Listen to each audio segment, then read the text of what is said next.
Good evening, नमस्कार, आदाब, सत श्री अकाल। और आप देख रहे हैं हिमांशु भायानी के साथ द मयूर जानी ऑफिशियल पे बाजारों का। तो बाजार कैसे रहे? आज का बाजार का अगर रुख देखे, उसका प्रवाह देखे, तो कल सोमवार को जिस तरीके से बाजार पॉजिटिव काउंटर्स पे ग्रीन जोन में बंद रहा, आज भी बाजार पॉजिटिव काउंटर्स पे ग्रीन जोन में बंद रहा है। हालांकि आधे परसेंटेज का इजाफा, मतलब आधा प्रतिशत इजाफा हुआ है, लेकिन सेंसेक्स की अगर हम बात करें तो 81,633 पर बंद हुआ है और निफ्टी जो है वो 24,980 पर। तो सेंसेक्स में अगर हम देखने जाए तो करीबन 317 मतलब 317.64 अंकों का इजाफा हुआ है।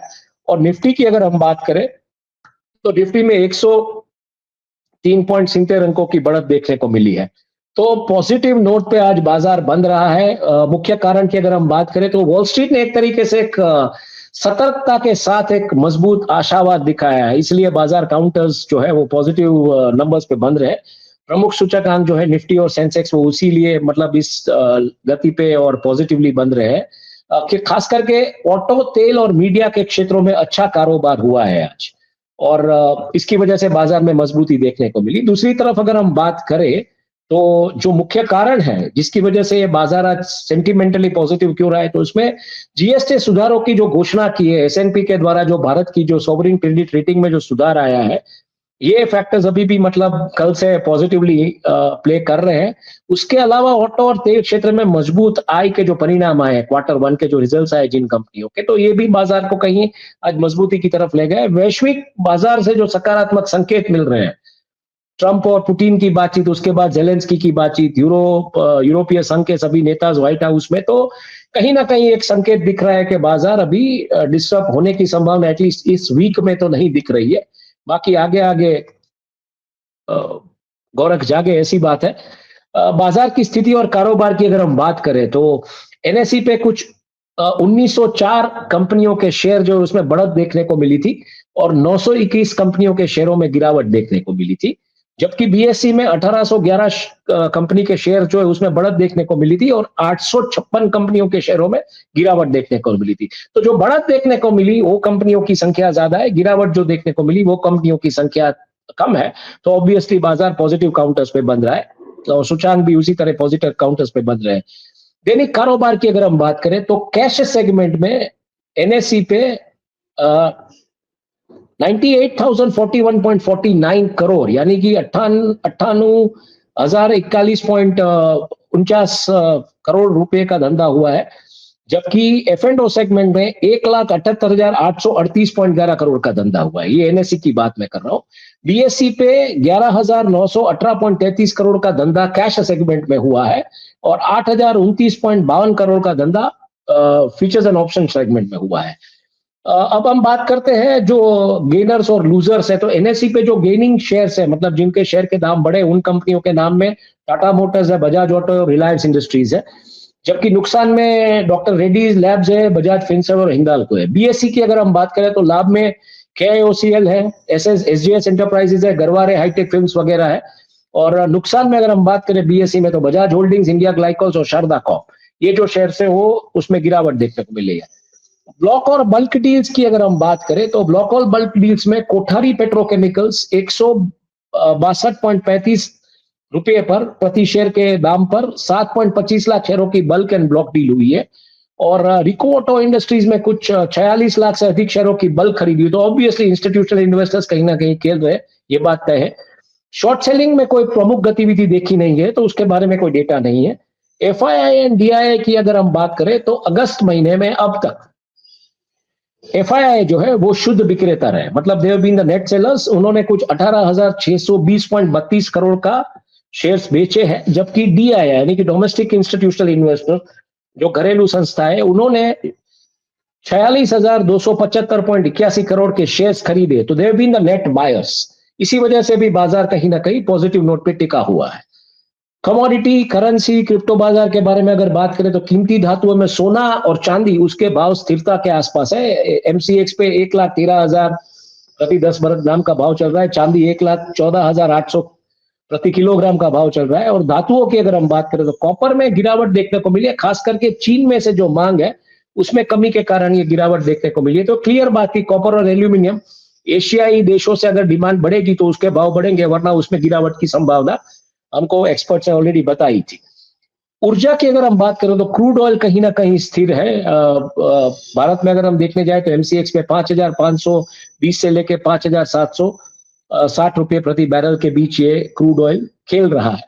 और कृषि की अगर हम बात करें तो कपास में आयात शुल्क हटा देने की वजह से तेजी का माहौल देखने को मिला है। इंपोर्ट ड्यूटी स्क्रैप कर दी गई है कपास में, तो उसकी वजह से कहीं ना कहीं तेजी का माहौल है।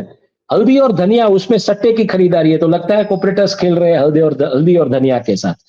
करेंसी की अगर हम बात करें तो करेंसी स्थिर रह रही है। आरबीआई का जिस तरीके का इंटरवेंशन है तो करेंसी 83.02 के आसपास, उसकी जो रेंज है वो 83.50 के आसपास की अभी अनुमानित की जा रही है एक्सपर्ट्स के द्वारा। तो रुपया मतलब एक तरीके से सुधर रहा है, ऐसी बात हम कह सकते हैं। मनी और बॉन्ड मार्केट में भी 10 वर्षीय यील्ड 6.92% के आसपास है, तो उसमें भी मतलब एक अच्छा प्रदर्शन देखने को मिले। और आरबीआई की नरम नीति से अक्टूबर में दर की कटौती की संभावना भी है। इसकी वजह से भी मनी एंड बॉन्ड मार्केट भी कहीं ना कहीं स्टेबिलिटी की तरफ जा रहे हैं। क्रिप्टो की अगर हम बात करें तो बिटकॉइन इथेरियम स्टेबिलिटी में है, मतलब रेंज बाउंड रह रहे हैं। और कॉइन बिल 2025 की नियमन स्पष्टता की उम्मीद है भारत में। जब तक ये नहीं आएगा तब तक क्रिप्टो बाजार से डेटा मिलना थोड़ा मुश्किल है, लेकिन जैसे ही बिल आएगा तो लगता है कि क्रिप्टो का डेटा भी हमको सही तरीके से भारत से मिलना शुरू हो जाएगा। प्रमुख खबरें पिछले दिनों में, क्योंकि मार्केट बंद था, गुरुवार पर लास्ट दिन था पिछले सप्ताह, और शुक्र शनि रवि मार्केट बंद था, लेकिन इन दिनों में जो खबरें हुई है तो उसकी क्या असर बाजार पे, कौन सी खबरों ने असर किए, तो खास करके एसएनपी के द्वारा भारत में जो रेटिंग में सुधार लाया गया है उसका इंपैक्ट देखने को मिला है। प्रधानमंत्री के द्वारा जीएसटी के सुधारों की जो घोषणा की है उसका भी इंपैक्ट देखने को मिला है। जैसे मैंने पहले ही कहा, ट्रम्प, ज़ेलेंस्की और पुतिन की जो त्रिपक्षीय बैठक हुई उसमें से जो बातें सामने आ रही है, उसमें से जो ट्रेंड्स आ रहे हैं, तो उसकी वजह से भी कहीं ना कहीं एक वर्ल्ड वाइड जियोपॉलिटिकल स्टेबिलिटी की बात दिख रही है। जियोपॉलिटिकली एक अच्छा वातावरण दिख रहा है। कपास में आयात शुल्क हटाया गया है, इसकी वजह से कपास में हमने तेजी देखी। हिंदुस्तान जिंक के द्वारा कुछ नया एक प्रकल्प शुरू किया गया प्लांट, उसमें कुछ 3,823 करोड़ का नया इन्वेस्टमेंट आएगा, तो वो भी पॉजिटिवली प्ले कर रहा है मार्केट के लिए। आइनॉक्स मिल द्वारा 175 करोड़ की हिस्सेदारी की बिक्री की गई है, तो उसमें भी मतलब एक पॉजिटिव सेंटीमेंट देखने को मिला है, मार्केट को जो इंपैक्ट करा। और रिलायंस जियो के द्वारा अप्रत्यक्ष टैरिफ में वृद्धि हो सकती है, ऐसी एक बात आ रही है, तो इसकी वजह से रिलायंस के शेयरों में भी तेजी देखने को मिली, क्योंकि जब ये वृद्धि आएगी तो ऑब्वियसली टॉप लाइन बढ़ेगी, बॉटम लाइन भी बढ़ेगी, मुनाफा बढ़ेगा, तो शेयर होल्डर्स रिलायंस के लिए उनके शेयरों में इस तरीके से मांग बनी हुई है फिलहाल सेंटिमेंटली। इस सप्ताह के आईपीओस की अगर हम बात करें, 19 से 22 अगस्त के बीच के जो आईपीओस है उसमें विक्रम सोलार है, जो कि 2000 मतलब 2100 करोड़ का आईपीओ है। उसकी जो प्राइस बैंड है वो 315 से 332 के बीच लाई गई है, ऑलमोस्ट 19 से 21 तारीख को है। जेम एरोमेटिक्स है, उसका कुछ 451.25 करोड़ का आईपीओ, उसकी जो प्राइस रेंज है वो भी प्राइस बैंड जो है 309 से 325, 19 से 21 अगस्त के बीच। और श्रीजी शिपिंग की अगर हम बात करें तो श्रीजी शिपिंग जामनगर की कंपनी है। हरिदास लाल करके बंदर के एक मिनिस्टर हुआ करते थे, मतलब जो पोर्ट्स वगैरह, बंदर यानी जो पोर्ट्स और ये जब जो होते हैं बंदरगाह जो होते हैं उसके मिनिस्टर हुआ करते थे। उनके बेटे हैं अशोक लाल और जीतू लाल, जो जामनगर बेस्ड लाल फैमिली है, उनकी एक कंपनी है श्रीजी शिपिंग। और 410.71 करोड़ का इश्यू का साइज है। इनका जो प्राइस बैंड डिसाइड किया गया है वो 240 से 252 तक का है। 19 से 21 अगस्त तक की उसकी जो मतलब इश्यू खुला है, तो आज 19 तारीख से खुला है इश्यू, कल परसों तक रहेगा।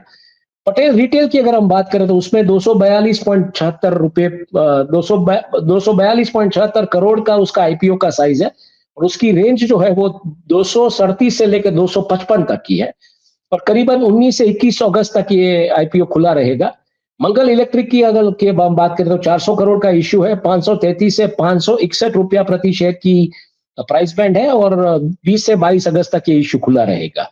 बाजार के दृष्टिकोण की अगर हम बात करें तो बाजार के दृष्टिकोण में आज हमको क्या देखने को मिल रहा है, तो निफ्टी जो है, मतलब बाजार के दृष्टिकोण की अगर हम बात करें कल से लेके शुक्रवार तक, तो क्या रह सकता है बाजार, तो निफ्टी जो है वो 25,250 से, और सेंसेक्स जो है 82,000 के ऊपर ब्रेकआउट होने की संभावना है, मतलब इसके ऊपर भी जा सकता है, ऐसी संभावना है।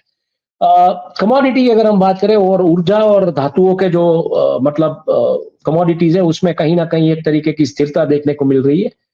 करेंसी आईएनआर भी स्थिर रहने की संभावना है और क्रिप्टो में अगर हम बात करें तो नियमन स्पष्टता का कोई सकारात्मक रुझान फिलहाल लग रहा है, लेकिन क्रिप्टो भी अभी स्टेबिलिटी के मोड में एक तरीके से कंसोलिडेट हो रहा है क्रिप्टो। तो मुझे लगता है बस यही था आज का रोजमेल और कल का वृतांत। तो देखते रहिए ऐसे कार्यक्रमों के लिए मयूर जानी ऑफिशियल। मैं हिमांशु बयानी, मुझे इजाजत दीजिए। तो धन्यवाद, शुक्रिया और शुभ रात्रि, और आपका दिन शुभ रहे। कल फिर मिलेंगे।